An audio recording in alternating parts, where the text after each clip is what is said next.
Wel, bore yma, i ni'n mynd i edrych ar Salm 39. So, os oes Beibl gyda chi, allwch chi droi, bydd y darlleniad ar y sgrin. Salm 39. Dwi ddim yn rhan o unrhyw gyfres, ond oedd e ar ynghalon ni ys chydig wythnosau. Salm 39.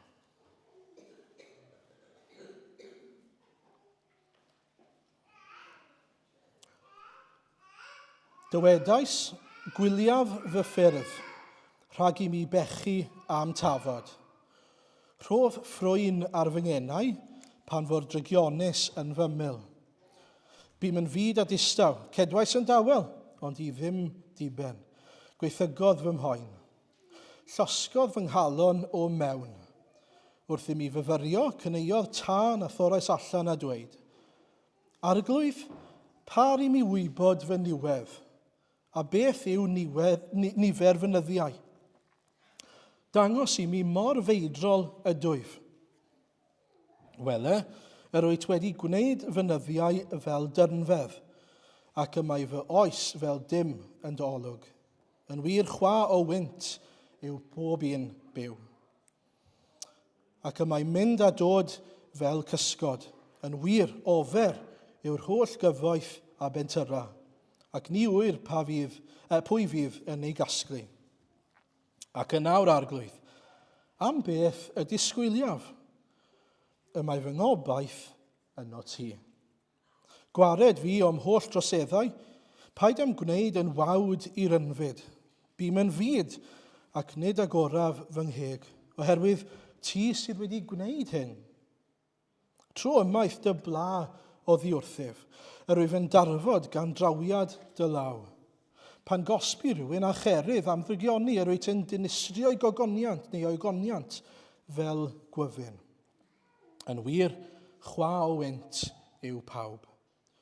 Gwrando fy ngweddi o arglwydd ar rhoglist dim cri.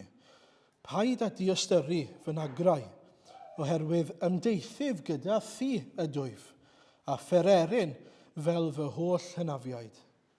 Tro draw o ddiwrthif, rho i mi lawenydd, cyn i mi fynd ymaith a darfod yn llwyr. Amen.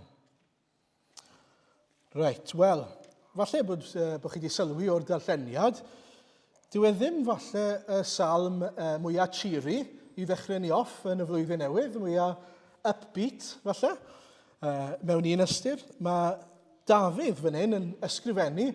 Mae'n ysgrifennu i rhywun o'r enw Jeduthun, nid fydd hynny'n bwysig iawn, ond mae'n debyg bod Jeduthun, os chi'n edrych yn cyntaf Chronicle 16, yn ddyn oedd yn gyfarwyddwr, yn ddyn oedd yn trefnu'r offerynnau a'r miwsic ar gyfer canu caneuon. A felly mae Dafydd yn ysgrifennu hwn, sydd yn rhan o'i brofiad i hunan, mwyn i bobl eraill ganu'r gan yma. Chi ddiddorol, okay? So mae hwn, fod yn brofiad personol, mae Duw yn rhoi ar galon Dafydd, dyw hwn ddim yn rhywbeth sydd jyst yn wir i fi, mae'n rhywbeth gall pobl eraill ganu hefyd, mae'n brofiad gall pobl eraill uniaethu gyda fe, a gobeithio sylweddoli beth yw'r ymateb cywir pan mae pethau'n anodd. A felly dyna beth i ni'n gweld mewn gwirionedd, mae pethau'n anodd ar Dafydd. Mae e'n mynd trwy ryw fath o brofedigaeth neu anhawster. Mae yna frwydr falle mynd mlaen, mae commentators yn fwyaf ohonyn nhw'n awgrymu, mae beth sydd wedi digwydd yw fod yna fygythiad wedi dod i bobl Israel. A Dafydd, wrth gwrs, yn frenin, a dwi ddim yn siŵr sut maen nhw'n mynd i oroesi yr ymosodiad yma neu'r frwydr yma sydd yn dod yn ei herbyn nhw. I ni ddim yn gwybod. A mewn gwirionedd, oherwydd bod Dafydd ddim yn nodi fe, dyw e ddim yn bwysig. Beth sy'n bwysig yw, mae e'n ymwybodol fod Duw yn gwneud rhywbeth yn ei fywyd e. Bod Duw yn siarad ac yn ymwneud gyda fe, sut mae e'n ymateb? A felly yn y flwyddyn newydd yma, pan mae pethau'n anodd, a I've got news for you, fel 2022, mi fydd na bethau anodd yn digwydd yn 2023, sut i ni'n ymateb iddyn nhw? Beth yw yn ymateb ni pan mae yna ymosodiad yn dod? Pan mae bygythiad yn dod i'n plith ni? Beth i ni'n wneud? A dyna gobeithio fyddwn ni'n gweld sut mae Dafydd yn ymateb te? Wel, i ni'n dechrau te rhan un. Adnod 1 i 3. Dywedais gwyliaf fy ffyrdd rhag i mi bechu am tafod. Rhof ffrwyn ar fy ngenau pan fod drygionus yn fy ymyl. Bym yn fyd a distaw, cedwais yn dawel, ond i ddim diben. Gweithygodd fy mhoen. Llosgodd fy nghalon o mewn wrth i mi fyfyrio. Cyneiodd tan a thorais allan i ddweud. Nawr, cwpl o bethau fan hyn sydd yn bwysig. Yn gyntaf, chi'n sylwi beth yw'r ymateb cyntaf sydd gan Dafydd? Ymateb doeth iawn, mae'n cau geg. Mae'n rhoi ffrwyn, mae'n rhoi mwgwd ar ei geg. I stopio hynna'n rhag ymateb yn syth. Pam? Mae'n dweud, rhag i mi bechu. Os i ni'n onest, fi'n gallu bod yn onest gobeithio'ch blaenau chi, pan i fi'n grac, neu pan i fi'n siomedig, neu pan i fi falle ar temtasiwn i gwestiynu Duw, ac i fod yn grac gyda Duw, fi'n gwybod bod hyn yn wir ohono fi. Os nag i fi'n ffrwyno fy ngenau, dwi'n debygol o ddweud rhywbeth ddylen i ddim. Rhywbeth sydd yn bechod. Os i'n ymateb yn rhy gynnar, i ni'n ymateb yn aml yn bechadurus. I ni ddim yn rhoi cyfle i'n hynny i ystyried reit. Ydy beth fi'n gweud yn iawn fan hyn. A dyna peth cyntaf mae'n ei, mae'n dal yn ôl. Mae'n dal yn ôl a mae'n stopo hynna'n rhag dweud yn llwyr. Nid yn unig mwyn peidio pechu, ond mae'n rhywbeth arall hefyd os chi'n sylwi fyna. Mae'n sylweddoli fod e ar lwyfan. Mae pobl eraill yn gweld. Mae e ymhlith y drygionus. A dyw e ddim eisiau pechu ymhlith y drygionus, a dyw e ddim eisiau wneud i Dduw edrych yn wael ymhlith y drygionus. A felly dyw e ddim eisiau tynnu enw Duw i lawr fel petai. Cedwais yn dawel, ond i ddim diben. Ond sylwch, rho ffrwyn ar fy ngenau adnod 1 pan fod drygionus yn fy ymyl. Mae'n bwysig bod ni'n sylweddoli hynny. Pan i ni ymhlith pobl sydd ddim yn adnabod yr arglwydd, peidiwch â tynnu enw'r arglwydd i lawr pan ych chi'n grac gyda fe. Oherwydd mwy na thebyg, chi sydd yn anghywir, nid fe. Ni sydd yn anghywir, nid fe. A felly, i ni gyd i raddau, Dafydd yn enwedig, oedd e'n frenin Israel. Wrth gwrs fod e ar lwyfan. I raddau, i ni gyd ar lwyfan. Mae pobl yn watcho yn bywydau ni. Maen nhw yn edrych arno ni. Maen nhw'n edrych i weld beth i ni'n gweud, sut i ni'n ymddwyn. Ydy beth i ni'n dweud am Dduw yn cyd-fynd ar hyn mae'r Beibl yn dweud am Dduw, ac yn y blaen. Mae'n bwysig bod ni'n gweld yr angen yna i ofalu beth i ni'n dweud, sut i ni'n siarad ac yn ymateb i beth mae Duw falle yn ei wneud yn ein bywydau ni. Ond dyw e ddim yn aros, chi'n sylwi, yn y tywelwch yna. Dyw e ddim yn stiwio yn ei ymateb crac. Beth mae'n wneud? Mae'n myfyrio, adnod 3. Mae e yn angerddol, mae dal yn angerddol, ond mae e'n myfyrio, ac yna ar ôl myfyrio, mae e'n ymateb. Mae e'n troi i'r lle cywir, mae e'n troi at Dduw. Mae e'n gweddio. Yna chi, allwedd pwysig arall. Pan mae pethau'n anodd, nid yr ateb yw dianc, nid yr ateb yw mynd at rhywun arall a cwyno. Yr ateb yw, ewch at y tad. Ewch i ymholi, ewch i bwyso ar y tad. Oherwydd mae e drostoch chi, mae'n eich caru chi. A fe yw'r unig un sydd â gwirionedd i ateb chi gyda ge. Nawr, y peth mwyaf rhyfeddol i fi yw ymateb Dafydd. Mae mewn sefyllfa anodd, i ni ddim yn gwybod beth yw e, mae mewn sefyllfa anodd yn amlwg, beth mae'n gweddio. Os fyddech chi'n gofyn i fi, beth fydde ni'n gweddio, mwy na thebyg rhywbeth fel hyn bydde fi'n dyfalu. Arglwydd, beth wyt ti'n neud fan hyn? Pam ti wedi gadael i lawr? Pam wyt ti falle'n gadael i'r gelyn i ennill? Pam ti wedi rhoi fi'n y sefyllfa anodd yma? Pam? Sa'n deall arglwydd? O'n i'n meddwl bod ti'n caru fi arglwydd. Beth mae Dafydd yn gweddio? Adnod 4. Arglwydd, par i mi wybod fy niwedd, a beth yw nifer fy nyddiau. Dangos i mi mor feidrol y dwyf. Wele yr wyt wedi gwneud fy nyddiau fel dyrnfedd. Dyrnfedd yw lle dwrn gyda llaw, yn fach mewn geiriau eraill. Ac y mae fy oes fel dim yn dy olwg. Yn wir chwa o wynt yw pob un byw. Ac y mae'n mynd a dod fel cysgod. Yn wir ofer yw'r holl gyfoeth a bentyra, ac ni wyr pwy fydd yn ei gasglu. Na chi ymateb croes i'r gran? Na chi ymateb i fi sydd yn bizar? Yn lle beio Dyw, cwestiynu Dyw bod yn grac gyda Dyw, mae wedi cael amser i fyfyrio ac yn sydyn mae wedi dod i'r casgliad, pwy ydw i? Pwy ydw i gwestiynu y Dyw mawr yma? Atgoffa fi arglwydd pa mor fach ydw i? Atgoffa fi arglwydd pa mor wan ydw i? Par i mi wybod fy niwedd, pa mor feidrol ydw i? Dangos i fi pa mor feidrol ydw i? Mae fy mywyd i'n mynd a dod fel cysgod. Pwy ydw i gwestiynu y Dyw mawr? Dyw mawr perffaith y bydysawd, ac i fod yn grac gyda fe. Chi'n gweld, mae wedi dod i sylweddoli beth sydd eisiau fe wneud yw darostwng ei hunan, a cael ei atgoffa o pwy yw e. Chi'n gweld, pan mae pethau'n anodd, y temptasiwn yw bod ni eisiau gwybod y cwestiwn mawr. Beth yw y cwestiwn mawr? Pam? Pam? Ac yn aml, bad news falle i chi, ond good news mewn gwirionedd, dyw'r arglwydd yn aml iawn ddim yn rhoi y rheswm pam i ni. Dyw e ddim yn rhoi gwybod i ni pam yn union. Mae yna agweddau o'r rheswm pam, os mae e'n mynd i ddatguddio. A mae e'n datguddio rhywfaint o hynny i Dafydd. A wnawn ni weld hynny mewn munud. Ond y reality yw, nid ein lle ni yw cwestiynu Dyw, nid ein lle ni yw cwyno ar Dduw. Ein lle ni yw i sylweddoli mor fach ydy ni i gymharu â Dyw. Ac wrth wneud hynny, ni'n cael ei atgoffa o pwy yw Dyw. Fe yw y Dyw mawr, trigarog, graslon, cyfiawn, perffaith. A ni'n cael ei atgoffa, wel, fe yw'r Dyw sydd yn dweud fod yn ei pob peth ein lles ni.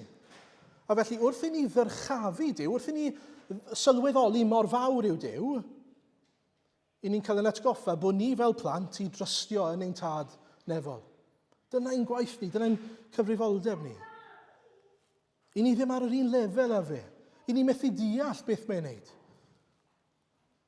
Os chi eisiau gofyn i fi pam fod yna ryfel yn yr Wcrain, pam fod Dyw ddim yn ymyrryd, sa'n gwybod.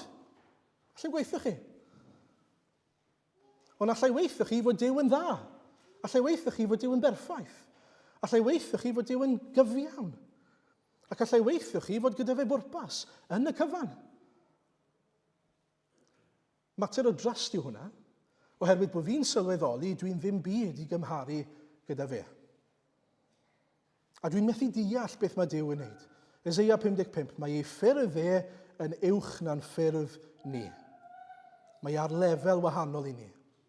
Ydyn ni'n fodlon trysto? Bod ni ddim yn gwybod pam, mae Dyw yn gwybod yn well. Dyna y ddyle fod ein tystiolaeth ni fel Cristnogion. Bob tro, mae Dyw yn gwybod yn well. I ni'n gallu bod yn onest, fel mae Dafydd yn onest fan hyn. Mae e'n strygl iddo fe. Mae e'n llosgi oddi mewn iddo fe. Fe ddim yn rwyf, beth bynnag sy'n mynd mlaen. Ac eto, mae e'n dod at y pwynt yma, lle mae'n dweud wrth yr arglwydd, gad i fi sylweddoli fy meidroldeb i. Gad i fi sylweddoli bod y nyddiau fi yn mynd i ddod i ben yn fian. A bod fi angen trysto yn o ti, y Dyw mawr cyfiawn perffaith. Dyw yw'r un mawr sy'n llawn doethineb. Mae eisiau pwyso arno fe. A mae yna eiriau weithiau yn y salmau, fi'n siŵr bod chi wedi sylwi, mae'n dod ar ddiwedd adnod 5, sela, pause. Nid pause i gael anal fach, ond pause i fyfyrio i hwnna. Oherwydd mae beth mae'n newydd ddweud fyna'n sylweddol, yn bwysig. Mae eisiau ni fyfyrio ar hwnna. Mae eisiau ni fyfyrio'n gyson ar pwy ydyn ni i gymharu gyda pwy yw Dyw. Bwysig iawn, iawn, iawn. Cofiwch hynny'n aml, pan ni'n colli golwg ar hynny, mae pethau'n mynd i fynd o'i le. I ni'n mynd i golli golwg ar pwy yw Dyw.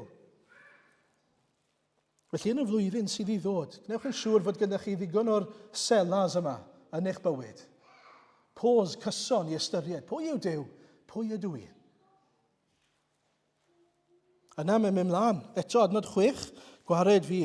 Ac mae'n mynd a dod fel cysgod yn wir ofer yw'r holl gyfoeth a bentyra. Nawr, o bosib, i ni'n cael rhyw fath o insight fan hyn i mewn i beth sy'n digwydd ym mywyd Dafydd. Tybed a yw e yn derbyn y tal am fod e'n dibynnu gormod ar drysorau daearol, tybed.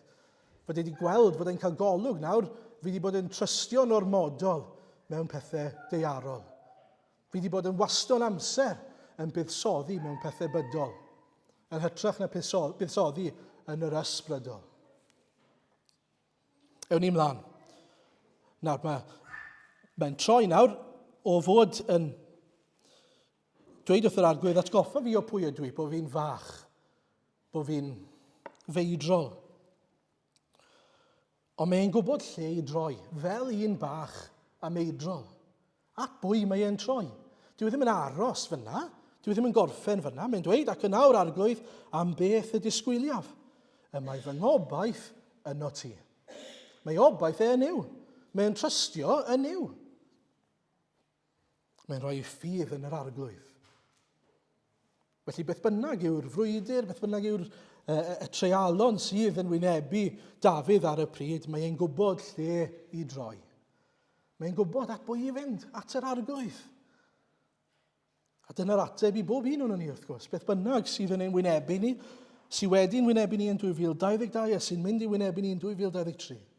Yr ateb yw troi at yr arglwydd, pwyso ar yr arglwydd. Cydnabod fod yr arglwydd yn gapten y llong i gadw gyda thema Nigel. Fe yw'r un sydd yn gyfrifol. Fe yw'r un sydd yn lliwio ein llwybrau ni. Fe yw'r un sydd yn gwneud pob peth i'r daioni ni. Ydyn ni'n gallu dweud, felly cwestiwn yn fwy addas, ydyn ni'n gallu dweud, y bore yma, y mae fy ngobaith yn yr arglwydd Iesu. Y mae fy ngobaith i, mae fy mywyd i yn yr arglwydd Iesu. Dyw e ddim yn anobeithio, mae e'n gobeithio. Mae e'n rhoi obaith yn yr arglwydd. Mae Spurgeon yn dweud am hynny, here the psalmist steps off the sand and puts his foot on the rock.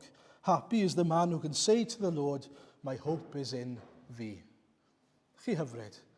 Mae e'n awr yn pwyso'n llwyr. Beth bynnag ddaw, mae'n dweud, mae fy mywyd i, mae fy ngobaith i yn yr arglwydd Iesu. Os yw eich gobaith chi eleni, chi'n pwyso ar eich teulu chi, ar eich cyfoeth chi, beth bynnag bydol sydd o'ch cwmpas chi.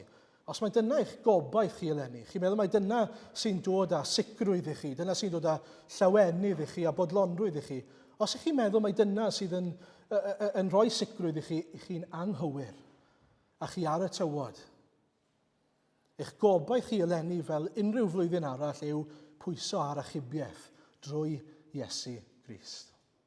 A dim ond i chi wybod, mae fy enaid i, mae mywyd i yn ddiogel yng Nghrist i ni'n iawn. Beth bynnag ddaw. Dyna sail ein gobaith ni. A dyw hwnna ddim yn newid, gawn ni ddim ein siomi ganddo fe.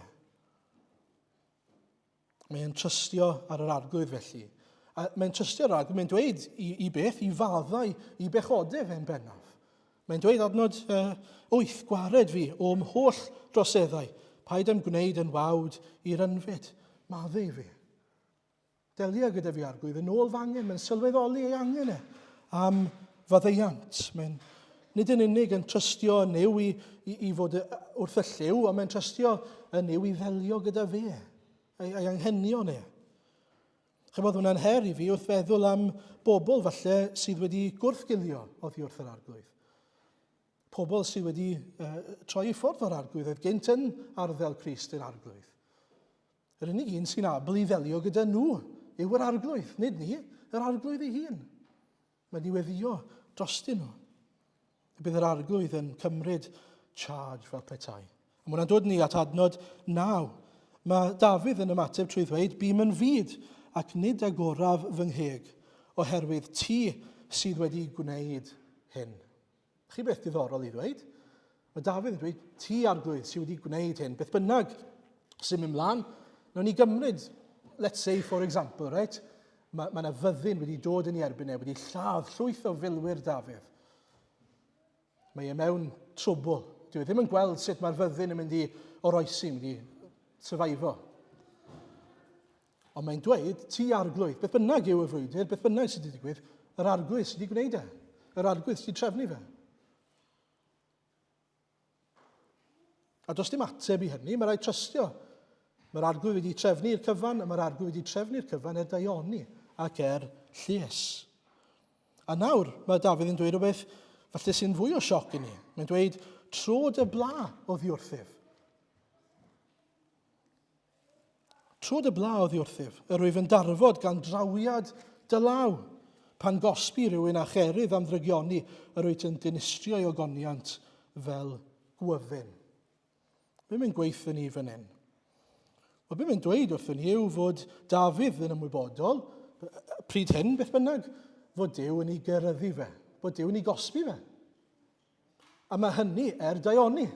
Dyw hwnna ddim yn beth gwael, mae hwnna'n beth da. Falle bod ni'n meddwl bod hwnna'n beth gwael. Bod Duw yn anfon pla. Sut gall daioni fod o hynny? Wel, oherwydd fod e'n dinistrio gogoniant y gwefin.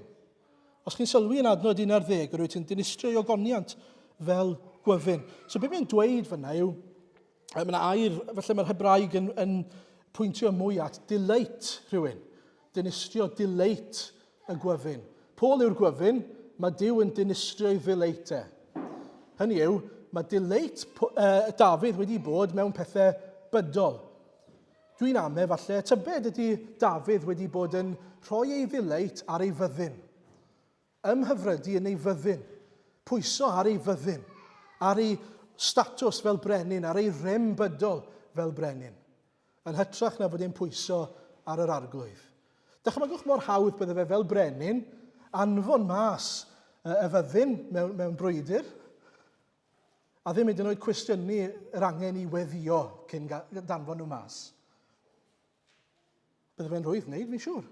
Anfon y bobl mas mewn byddin, mewn ymdrech i frwydro, heb gofio pwyso ar yr arglwydd yn y lle cyntaf. I atgoffau hynna, ac mwyn sylweddoli hynna, os ni'n ennill y frwydr yma, mae oherwydd yr arglwydd, nid oherwydd maint y fyddin. Nid oherwydd bod fi wedi hyfforddi nhw'n dda, nid oherwydd bod nhw'n gryfach na pawb arall. Mae'r Beibl, trwy'r Hen Testament i gyd yn dangos i ni, dyw e ddim ynglyn â pa mor fawr eich byddin chi, neu pa mor gryf i nhw, neu faint o arfer sydd gyda nhw. Mae ynglyn â pwy yw eich Duw chi. A felly yn y fyddin, yn y frwydr, yn yr anawsterau, dyw e ddim ynglyn â pa mor gryf ydy ni, pa mor abl ydy ni, mae ynglyn â pwy yw eich Duw chi. Ac os yw eich plaid chi. Nawr, mae Dafydd yn cael ei dynnu i lawr, mae'n cael ei dorri i lawr. Mae Duw yn tynnu ei ogoniant ei oddi wrtho fe. Falle y fyddin fawr yma mae wedi bod yn pwyso arno fe. Mwyn gallu trystio yn yr arglwydd. Mwyn gallu sylweddoli, dyma fy ngobaith i. Dyma pwy fi'n gobeithio ynddo. Chyfo, weithiau mae Duw yn tynnu pethau i ffwrdd ohono ni. Weithiau mae'n tynnu, falle'n iechyd ni i ffwrdd ohono ni, ein cyfoeth ni, pob math o bethau, lles i ni, mwyn dangos i ni mae Crist yw ein gobaith ni, mae Crist yw ein craig ni. Mae'r pethau eraill yn mynd a dod. Dy'r pethau eraill ddim yn ddiogel. Allwn ni ddim dadle gyda hynny, ond i bai bod chi eisiau tynnu Job mas o'r Beibl, mae Duw yn gwneud hyn. Mae Duw yn cosbi ar adeg yn ei cyrryddu mwyn dod yn un ôl. Nawr, un cafiat eisiau neud fan hyn, neu un nodyn pwysig. Pan mae pethau'n anodd, Duw e ddim bob tro yn golygu fod Duw yn ein cosbi ni'n ein cyrryddu ni. Mae hwnna'n bwysig iawn dweud. Dyw e ddim yn golygu, mae A yw bod Duw yn cosbi a B yw felly mae ein cyrryddu, mae rai bod fi wedi gwneud rhywbeth yn wrong. Neu bod rhywbeth anodd yn digwydd, sori, a mae rai bod fi wedi gwneud rhywbeth yn wrong. Na, mae anawsterau a mae treialon yn gallu dod, a nid dyna'r prif reswm, a falle bod yna ddim yn reswm o gwbl. Falle bod Duw yn gwneud rhywbeth arall i ni ddim yn gwybod. Ond fan hyn mae Dafydd yn ymwybodol. Mae rhan o hynny yw fod Duw yn ei gosbi fe ac yn ei gereddu fe, i ddod â fe nôl i sicrwydd yn yr arglwydd. Be sy'n eisiau ni wneud yw bod yn agored. Arglwydd, beth wyt ti yn dysgu fi fan hyn? Beth sy'n gen ti i'w ddweud wrthi trwy y treialon yma? Mae hwnna'n gwestiwn arbennig o dda, allweddol i ni ofyn bob tro. A falle nid mae cerydd yw e, ond mae anogaeth yw e falle. I ni ddim yn gwybod mae'n gallu bod yn wahanol bob tro wrth gwrs. Ond beth allai fod yn sicr ohono fe yw byddwch chi'n profi'r arglwydd yn y treialon yna, yn y profedigaethau, yn yr anawsterau yna, ac y bydd e'n llesol i chi. Byddwch chi'n profi'r arglwydd yn y canol. Fe wedys i ar y dechrau, a temtasiwn yw bod ni wrth i ni ddod at yr arglwydd eisiau gwybod popeth. I ni eisiau bod fel Duw. Ond yn aml mae treialon, os unrhyw beth yn dysgu ni mai nid Duw ydyn ni. Nid Duw ydw i. Allai ddim deall sut mae Duw yn gweithio, ond allai wybod pwy yw Duw. Mae e'n dduw da. Mae e'n dduw trigarog, graslon, perffaith, cyfiawn. A dyna sy'n llesol i fi gofio. Yn fwy na dim pan mae'r pethau ma'n dod ar fy nhraws i. Nawr, mae'n gorffen gyda adnod 12 a 13. Gwrando fy ngweddi o arglwydd o rhwg list i'm cri. Paid a di ystyru fy nagrau, oherwydd ymdeithydd gyda thi ydw i, fy pererin fel fy holl hynafiad. Tro draw o ddiwrthydd, rhoi mi lawenydd, cyn i mi fynd ymaith a darfod yn llwyr. Felly mae'n gorffen gyda apel. Arglwydd, plis ateb, gwranda fy ngweddi. Plis tyn y pwysau yma oddi arnau. Plis helpa, delio gyda beth bynnag yw'r brofedigaeth yma. Plis, tyn dy gerydd yn ôl, mae'n dweud tro draw oddi wrthyf. Dwi'n ddim yn golygu bod e'n dweud cer i ffwrdd ohona, ond tro dy law trwm oddi wrthau. Rhoi fi lawenydd. Mae eisiau bod yn iawn unwaith eto gyda yr arglwydd. A mae'n dweud rhywbeth pwysig iawn yn y canol fyna, mae ymdeithydd gyda thi ydwyf a phererin fel fy holl hynafiaid. Nid ymdeithydd oddi wrtho ti, ond ymdeithydd gyda ti, gyda'r arglwydd. Mae'n sylweddoli nawr, mae'n debyg, mae pererin yw yn y byd. Mae nid fan hyn yw'r pen draw, a bod e jyst yn teithio trwy'r byd gyda'r arglwydd. A felly bod e ddim i bwyso ar y pethau deiarol yma sydd o'i gwmpas ei statws, ei gyfoeth, ei fyddin, beth bynnag yw e. A beth bynnag yw e i chi wrth gwrs. Ein bod ni bwyso ar yr arglwydd. Am bob peth sydd ei angen arno ni. Mae Bible.net yn help fyna fi'n credu. Mae'n dweud, dwi fel ffwadur yn dibynnu arno ti. Fel fy hynafiaid dwi angen dy help. I ni angen help yr arglwydd. A mae hwnna yn gymaint o anogaeth i ni. Cael ein atgoffa, beth bynnag sy'n digwydd yn y byd yma, ymdeithwyr ydyn ni. I ni'n teithio trwyddo. Ac i ni ar y ffordd adre. Y nefoedd yw ein cartre ni. A felly ffwaduriaid ydyn ni. I ni ddim yn byw yma, ni ddim yn perthyn i'r byd. I ni wedi cael ein creu ar gyfer byd arall. A dyna lle dyle'n golygon i fod wrth gwrs. Y nefoedd. Mae hwnna'n gallu bod yn her i ni nag yw e. Mae eisiau gweddio fyna fi'n credu y bydd yr arglwydd yn trawsnewid ein meddyliau ni. Y temptasiwn yw i feddwl am fan hyn fel ein cartre ni, a bron y nefoedd fel rhyw fath o wyliau i ni mynd iddo fe, ni ddim rili'n gwybod beth mae'n mynd i fod fel. So allwn ni ddim meddwl am hwnna fel cartre. Na. Mae'r gwrthwyneb llwyr. I ni ddim yn deall y byd. Mae hwn yn estron i ni. Mae'n cartre ni'n ei sens. Mae'n ei sens oherwydd dyna sut mae Duw wedi'n creu ni i fod. Mae'n berffaith, mae'n lan. Mae'n bir. Mae'n lle i ni fod.